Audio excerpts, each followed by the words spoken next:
Paulie here on the Latino Slant. How is everyone doing? I hope you're great. Before we get into this video, please do me a huge favor and subscribe. It's easy. You just hit that subscribe button. A lot of you guys have still not put a ring on it and committed to me. So it would be great if you could. As I think almost like 60-70% of you guys are still not subscribed. So I would love that. Wow. I am subscribed to this gentleman. His Substack is called Brownlisted, I believe. And I'm just gonna get right to this article. This gentleman, a brief history of the word BEANER by Carlos Cantana. Yeah, man. I just really want to start reading it for you guys. And we'll just kind of just stop and go and give my reactions, and I want to get your comments as well. I'm not sure if this is the same for everyone, but I clearly remember the first time I was called BEANER, a BEANER to my face. It was the 80s and I was in the 5th grade. This would be the same year the Challenger blew up, 1988, on live television. So 86, if you're keeping score, my bad, 86. God, that's right. Yeah, I was still in high school. I'm a little older than you, Carlos. After going through a bitter divorce, my poor mom moved us up to Boulder, Colorado, so she could finish school, and we ended up in student housing. Student housing, at least back then, was designed like the projects, but Boulder is ridiculously affluent Anglo white bread. So it was like living in the projects, smack dab in the middle of a rich college hippie yuppie town. Huh, okay. Previous to living there, we lived literally on the wrong side of the tracks, on Denver's south side, in a poor working class Mexican neighborhood. Anyways, we moved up there and I started school and began to experience what many would be called being a fish out of water. And by this, I mean being a Chicano in a predominantly white spaces. This would be an experience I would become super familiar with, even to this day. This is why I always refer to myself as a stranger in a strange land. Brother, I grew up in the same exact environment.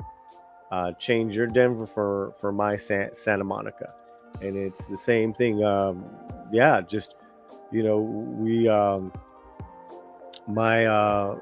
just really fast. My mother wanted the best for us, and we got very lucky, and she worked her way up in the world, and we lived in a predominantly white part of town, on the north side of Montana, Santa Monica. Yeah, so we were like the only Mexicans, but I had a great time. But I get what you're saying. And we were originally from a much poorer, not only part of town, but poorer part of town in another state. So yeah, I will for sure put his link so you guys I can connect you guys to him. I like where this vato is coming from. My school was majority white, and my neighborhood and neighbors were white, and so I started to associate with white people on a daily basis. I made 2 friends in the student housing projects who were brothers, and we played Dungeons and Dragons together. They were white. One day, while in their room, out of nowhere, the younger brother called me a BEANER. Beaners! Beaners! And he made a big deal about it and started repeating the word, taunting me, laughing about it. I vaguely remember his brother being upset, and I think his mother intervened, but all I remember is he twisted and snarled little fucked up white boy face saying BEANER over and over again. It's etched in my mind like that. At the time, I didn't know what the word meant, but I knew enough to know he was making fun of me for being Mexican. I never saw them again, but to this day, I regret not stomping. I regret but to this day, I regret not stomping that little fucker's guts out. Right on, man. I've had those experiences. I'm not gonna lie. Growing up, very interesting. Very interesting. Let's see where he's going with this. A year later, I responded to another white boy calling me a spick, no spick English, spick, middle school, by smashing his head into the corner of a wooden podium in music class. He bled everywhere. That would be the beginning of responding to racial epithets with violence. But at the first instance in Boulder, I was just confused. This would begin a long familiar history of consistently moving, consistently being the new kid, and always fighting. All these years later, I remember all the times I was called racist names to my face. I would say that for the majority of them, I responded with violence, even into adulthood.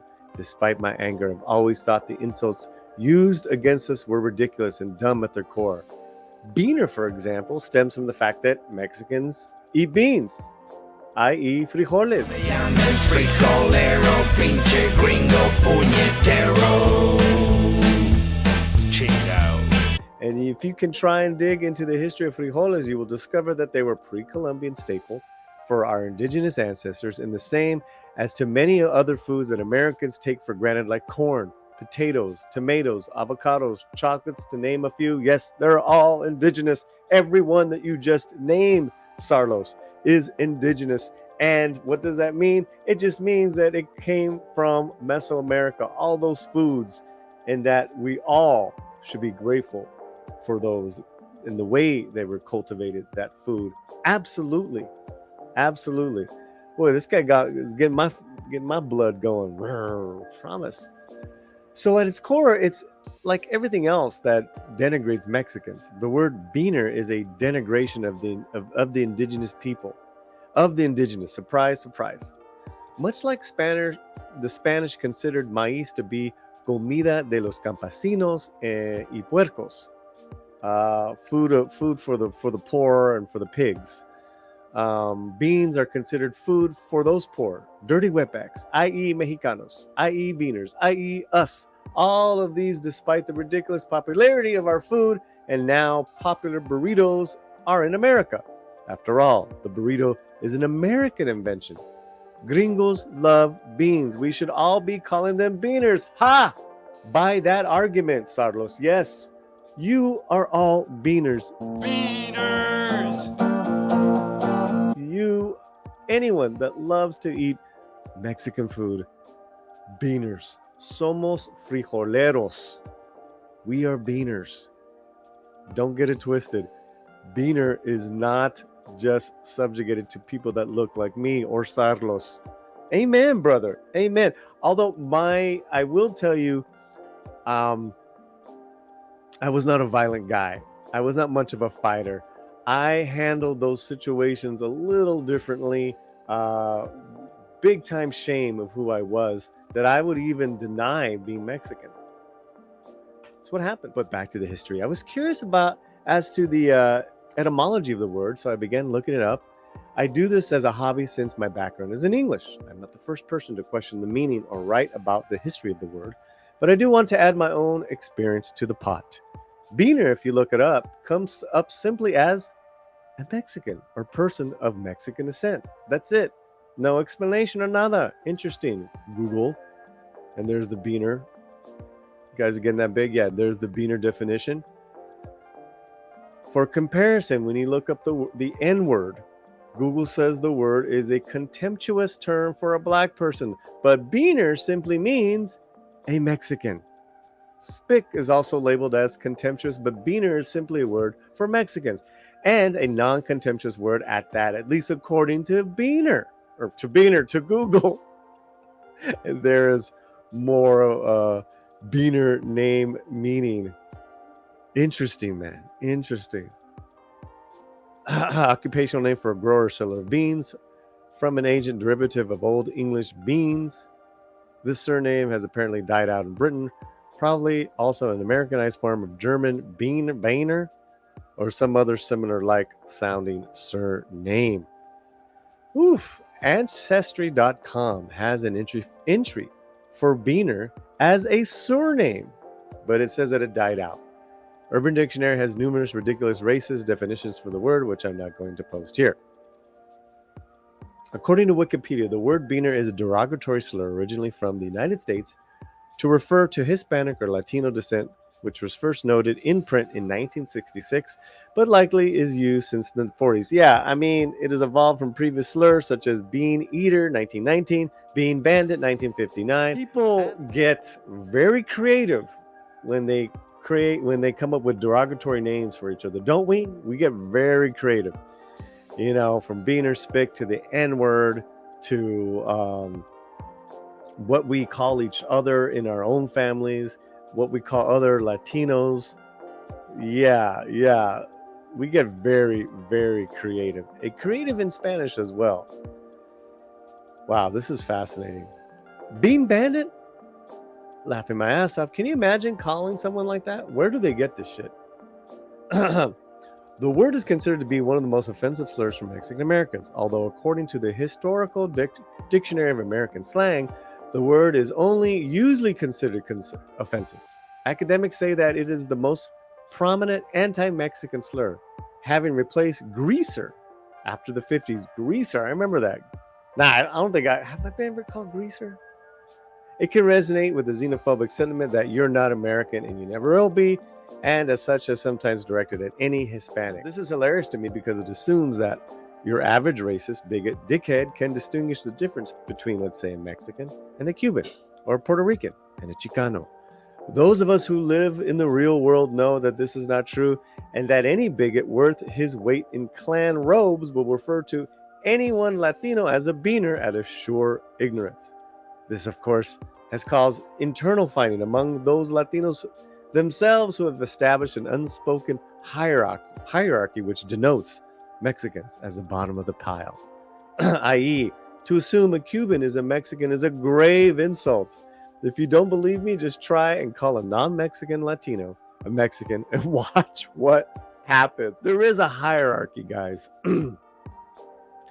And in the Latino world, it's like there's just like it is different rungs, and it does have to do with the lightness of your skin, right? So the Cubans, Argentinians are considered the most European, the ones that are not Afro-Cuban. Okay, then you're going down each rung, you know, and it's all very strange. It all has to do with just how European you are.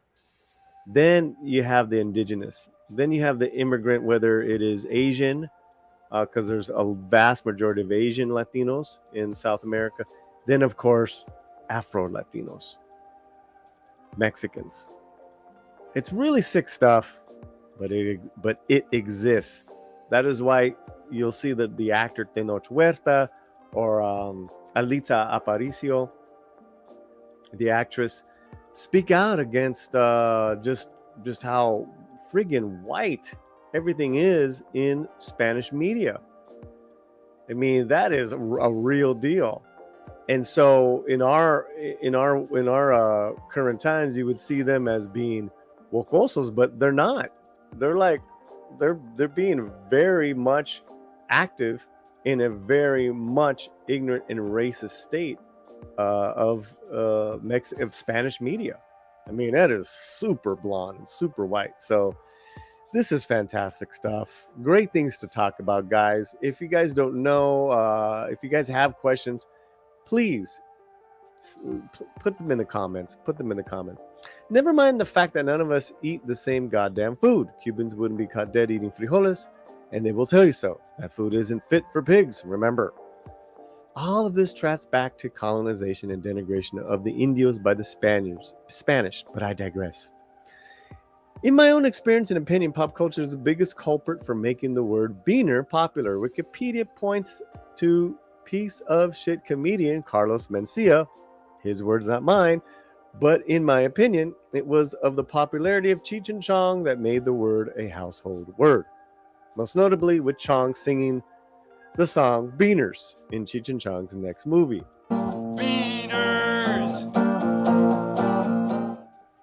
To say that watching that scene for the first time was awkward is an understatement. I have argued before that Cheech Marin and Tommy Chong, whether they know it or not, are largely responsible for the majority of racial prejudices against Mexicans, thanks to their films. After all, it's where most white and black folks get all of their racist ideas from us. Still, the word has persisted throughout entertainment and all other films and shows. Alejate de mi carro. Slow down, BEANER. That ain't no way to say thank you. I will say that, yes, it is a gateway to the Latino world as far as the Cheech and Chong movies for non-Latinos in America. Black and white, absolutely. And yes, there are some stereotypes that still prevail from those, but there's a lot of smarts in their comedy that we also need to talk about, Sarlos. But that's for another time. I totally get where you're coming from, brother. The media's strong, man. Media's strong. Another glaring example, or at least sort of recent film history, is in Blood In, Blood Out, where racist homosexual cook Big Al says, "You're keeping all these hungry beaners waiting." Fascinating. Beaner, at least in this instance, is definitely used to denigrate and demean Chicanos, yet it is uttered without a thought to its meaning or origin. Despite the fact that food is the subject at hand, no one is referring to frijoles literally. It is simply a racial epithet used by a person in a position of power to disparage a group that he finds less than him. But at least Big Al doesn't feign ignorance as his excuse. Wikipedia. Let me just also say,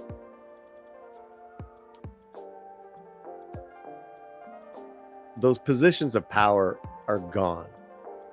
And that is probably why we still get people that talk shit like this, is because they are in fear that some notion of power, and whether they're white, black, or other Latinos, I don't give a shit.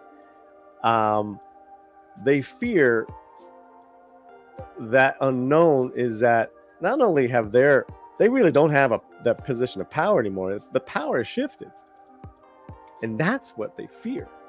So that's why they feel they have to keep putting you in your place. Even when you're succeeding, maybe surpassing their success, they'll let you know where they think you still belong. That shit never works, and the weak-minded will believe that stuff. And again, that type of behavior isn't subjugated just to white people. That the word has been used to describe someone from Boston, or when accidentally smoking marijuana seed in various coffee shops, Beaner's Coffee, and in baseball. In 2019, the New York Times crossword used the word beaner to refer to a pitch to the head beaner in baseball. And mild outrage ensued. The New York Times dragged their feet and then feigned an apology, ultimately citing ignorance of the word's meaning, which is hilarious in itself. That is pretty funny. Which brings us to now. The word beaner is as popular as it's ever been because its meaning has been muddled by various things over the years, and it doesn't seem to carry the weight that it should. It's always been interesting to me that the word beaner never had the negative connotation that the N-word has, which these days is practically illegal to say or think. Beaner, by and large, is sometimes frowned upon, usually by academics or even apologized for, typically by corporate American types, but it seems like all anyone has to do is claim ignorance and all is forgiven. It's interesting, to say the least, to live in this era where our food is at the height of its popularity from coast to coast, because I can remember at a time when our food was looked down upon by all, and we didn't talk publicly about eating frijoles or tortillas for fear of being ostracized. There is an internal inferiority complex instilled in the minds of many Chicanos that goes back centuries, but that's a topic for another day. That said, I will still crack a motherfucker's head head open for calling me a beaner. Ignorance or not, let me catch the NYT crossword puzzle asshole or Carlos Mencia slipping and see what happens. No me llames frijolero, pinche gringo puñetero. Chingao. Brownlisted by Sarlos Cantana is a reader-supported publication, and you can get his Substack by paying and subscribing to him, which the Latino Slant is, because I think stuff like this is hella important to talk about, because these things are very uncomfortable for us. And also too, I don't think that people know how to talk about these situations, especially when they maybe have crossed the line and feigned ignorance. And I think it's important to bring this up, and we need to connect some of these things, because when you feign ignorance, then you're getting a pass on bad behavior. And that can't happen. That's not cool either. And no one here is a goofy wokoso, and no one here is a just out of their mind alt-left person. But I'm a pretty progressive man, and I have values and principles that I live by, and I love learning from all different types of people and situations. As this story from Sarlos Cantana reminds me, surprise, surprise, we're not. This shit happens all the time. My name is Paulie. This is the Latino Slant. I am a proud beaner. I love Mexican food because I'm of a Mexican origin. Mexican Americans don't like to just get into gang fights. They like flowers and music and white girls named Debbie too. We'll see you soon. Love, peace. Paz y delegas.